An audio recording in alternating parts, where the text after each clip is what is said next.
Alright, we're out here in Iowa today getting ready for white-tailed deer. It is the end of spring. It's actually May 2nd, and we're planting the brand new line by Millboard and Seeds called Primal. We're going with the Elevate here in our food plot.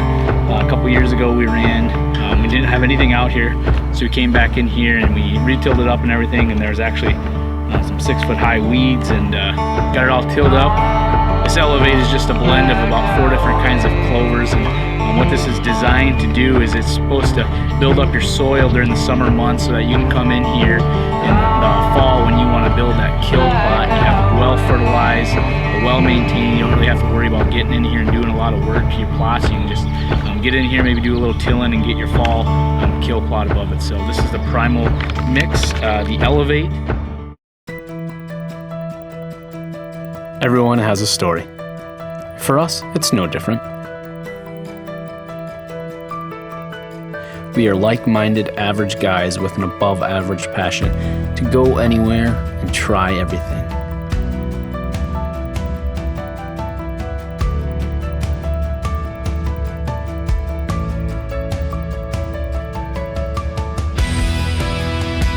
We don't chase trophies, we chase the experience, and we chase for the stories.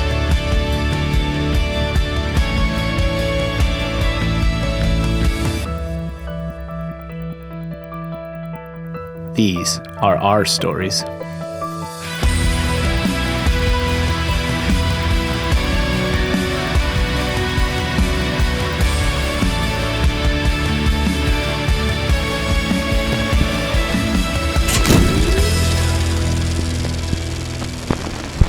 You know, we've been at this for 5 seasons, and the longer you continue to learn, the longer you continue to grow, the more you realize that you can't trust just your own process. In 2020, it was no different. There was a lot of things going on with COVID and just availability of products, and not only that is South Dakota and Iowa had primarily been in a drought, been the driest year, in probably about 5 years. So as we went out and planted our food plots, we realized that we're going to have to take a different approach to this. Our spring plots, they came in really nice, the clover. However, when it came to our fall plots, we basically went a month and a half with no rain. And when it comes down to it, you go into the season with a plan that, that first couple weeks of the season, you're going to hunt, those water areas while it's still hot and leave those food plots. But, the process dictates really how you hunt. And when we came down to it, we simply just didn't have those food plots to wait till late season. So going in there with that attitude and just knowing that we have to trust the process. All right, it's the afternoon of October 4th. And we're here in Iowa for the opening sit of Iowa. The season opened a couple of days ago, and finally, after 2 years, we drew a tag here. So our food plot here, it's pretty dry. We actually replanted it twice, but we haven't got hardly any rain down here. So it's been tough going. Jeremy's been helping us out a lot. We've done everything we can to get the food plot to grow, but we went almost a month and a half straight with no rain, so it is what it is. But the deer have been out here. We've been getting pictures, so we'll play it by ear. We have a buck and a doe tag, so I like to get my doe tag out of the way. We'll see how it goes.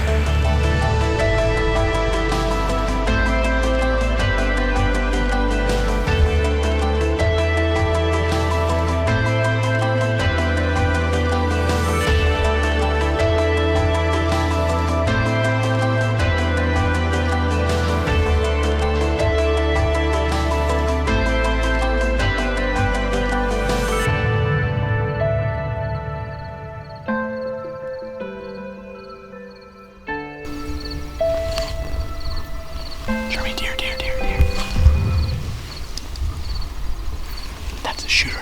Just stay still, though, because he's looking right at us. He's coming right down the trail behind our tree, and the wind's going that way, too.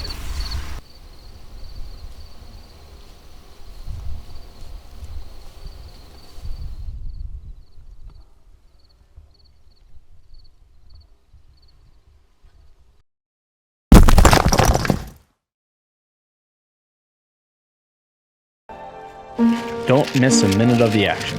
Follow us on our social media today. Alright, it's it's the afternoon of October 4th, and we're here in Iowa for the opening sit of Iowa. The season opened a couple days ago.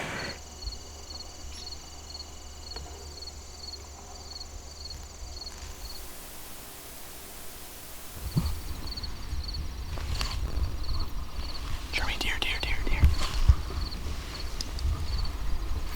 That's a shooter. Just stay still though, because he's looking right at us. He's coming right down the trail behind our tree, and the wind's going that way too.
First day, dude.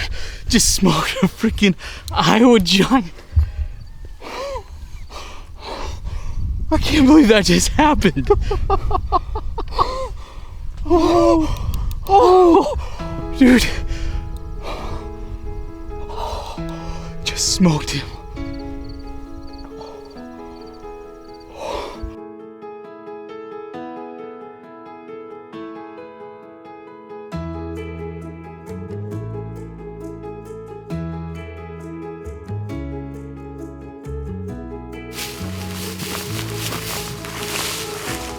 Went through here.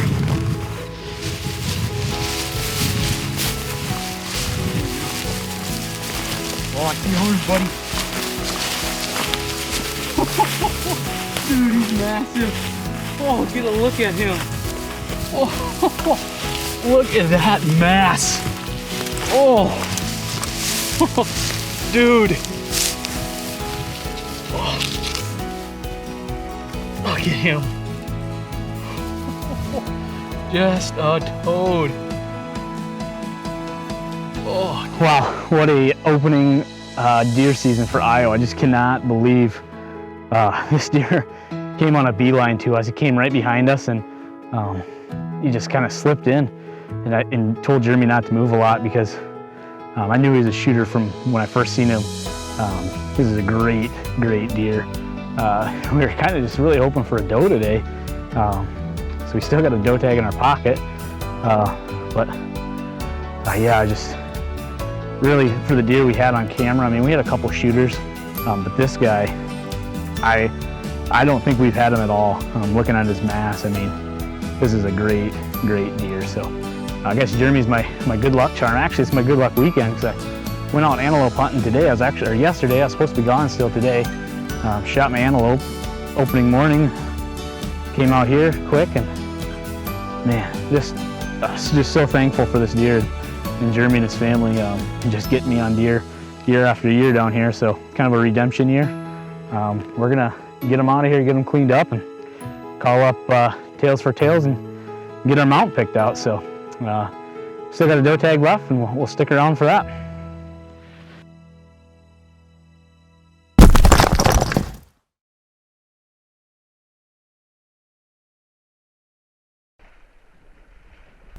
Scout Stories would like to thank these proud sponsors.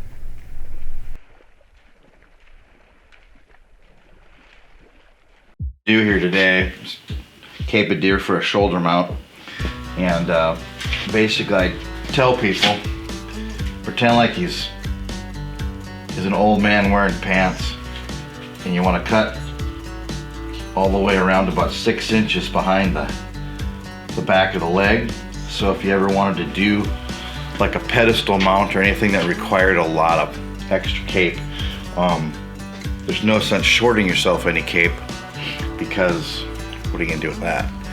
So one of the common mistakes you see with people when they cape these two is they'll get their knife into this armpit area, and as I'll show you out in the shop, there's a lot of detail that's in these forms that if you get into that, you're gonna have problems covering that up.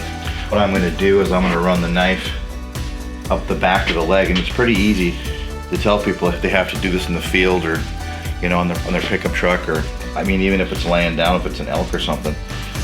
Just follow that white and brown line all the way up to that belt line that we're gonna cut around. And then, just kind of come down here on that forearm, maybe 6 inches. And again, leave yourself enough cape. Because some of the forms they've got have little leggy things in them, and it's nice to have all that cape. So.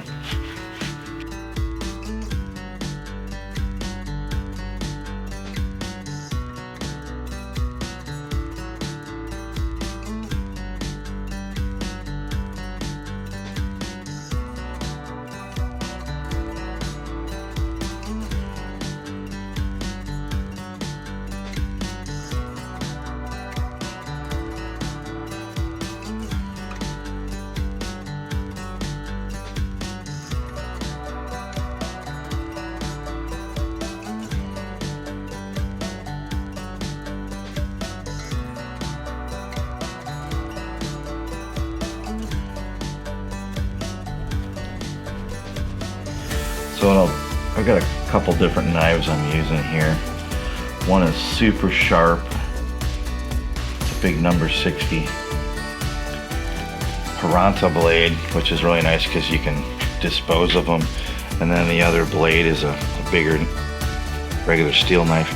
And you don't want to have a really sharp knife when I start to kind of cape, but I want to get some of this going.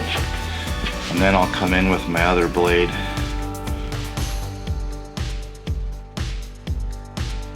It's a pretty cool thing. You think back to the first time you went to the taxidermy shop, and it's just a huge deal. And I try and perpetuate that with the clients because, it's, as a hunter, you like to hear about where they're at, how they did it. Did you call them in? Did what's going on? Because if you haven't got your buck yet, you're thinking, well, what are the deer doing? I've gone down to what they call the atlas, which is like with this form. It's this area right below the back of the head and then the smallest part of the neck. I peeled that all the way down on that deer. I'm gonna cut back about 6 inches. There's not a lot of meat loss there, but what that'll do is that'll let me measure the carcass, which is as good a measurement as you're ever gonna get, other than waiting for it to come back from the tannery, and then measuring that. A lot of times when you have a deer that you're out of state, or you're in Wyoming or Canada or whatever, you get back a tanned hide basically, and you take your measurements off of that. Like a caribou or a moose or an antelope or whatever. But 90% of the animals that I'm pretty fortunate to work on around here are deer that people bring in, drive in, and we hoist it up. I get great measurements, and because that's what you're replacing. I mean, you're replicating that foam mannequin. Sit that around.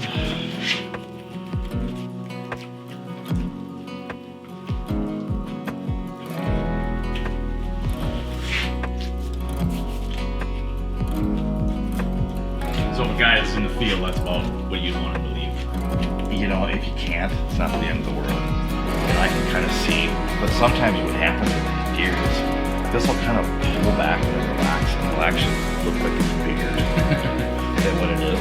And you kind of got to look at the deer and you go, okay, if I cape that cape, and I go, well, I might have to wait, and then relax the cape out when I get it off of the actual head, and I can kind of slightly tug it when it's flat laying on my work table.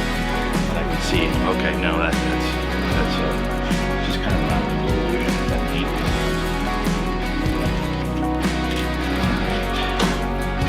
If I can get you to come over here and just hold on to that for a second.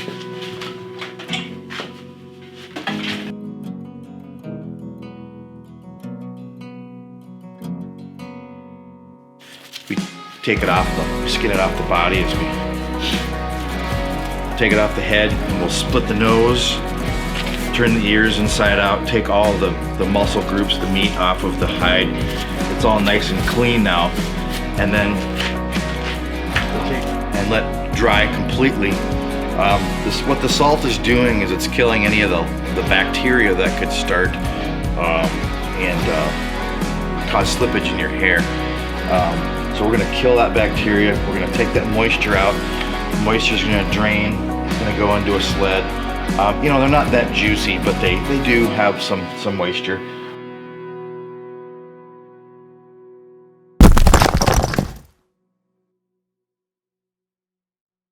Alright, we're back here in Iowa. This is actually the last week of the season. So it's kind of interesting because we shot our buck on the first week of the season. So we got a doe tag yet. Jeremy's behind the camera, and hopefully we can get it done. You can see they're still coming into the food plot even though there's absolutely no food out there. And they're digging around on it, so hopefully something happens and we can fill our last doe tag.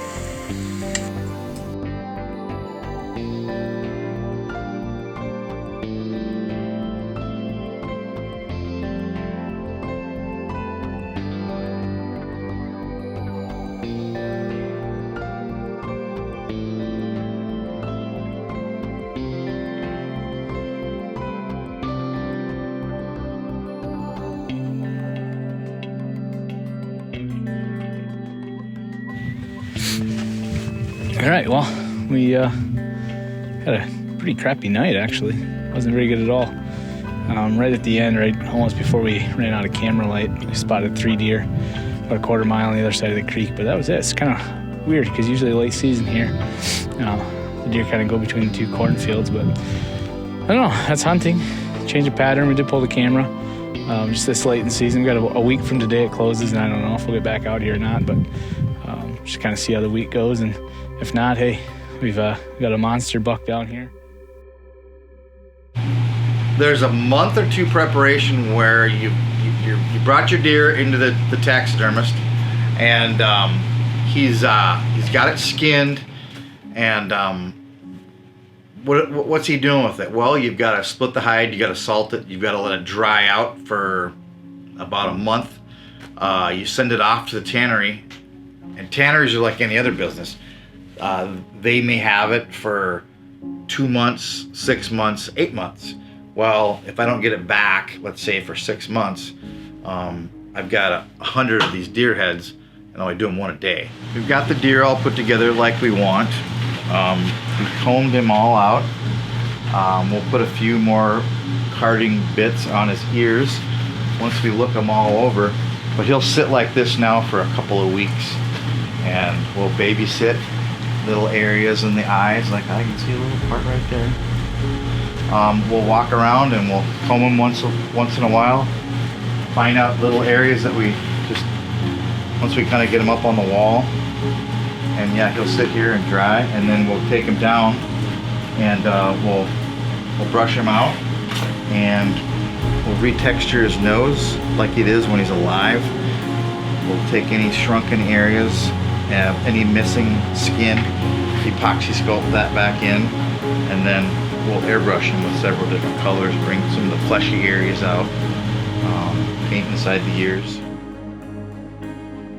Alright, we're back in Iowa, and it is the 10th of January, the last day of the Iowa 2021 season. We still have our doe tag yet to fill. This is only our 3rd sit of the year. We came back out about a week ago. I just seen 3 does way up on the hill. By coming in today, I kind of drove by where they were at, and the trail's just thick. They've really been hitting it this week where it's been muddy, and we can tell where they've been. And we pulled our cameras, we know they're coming in here. So hopefully we can get a little sausage filler tonight. Fill up the freezer before the end of the season. So our fingers are crossed, and let's go. over the years, I've learned that when you walk in, a lot of people ask, how do you stay warm? It's January, and today it's not bad. It's 25, but on a lot of days it's below zero. And the one thing I've found is a majority of the time you get cold because you're wet. So what I do is I walk into my stand in lighter gear. So this is my base layer I got on right now. I'll slide my coat on here in a second, but I walk in with light socks. I change my socks in the stand and I'll put my thicker ones on. That way my feet don't sweat.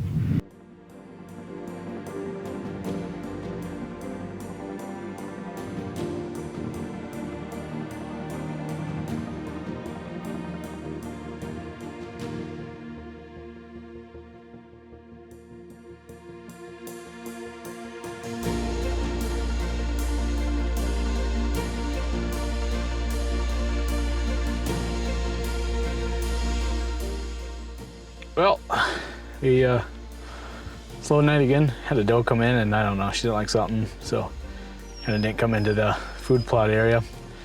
That's all right. That's we only sat out here for three sets this year. Jeremy got out a little bit more, but hopefully next year we're gonna get in there with some clover right away and see what we draw for tags. But yeah, so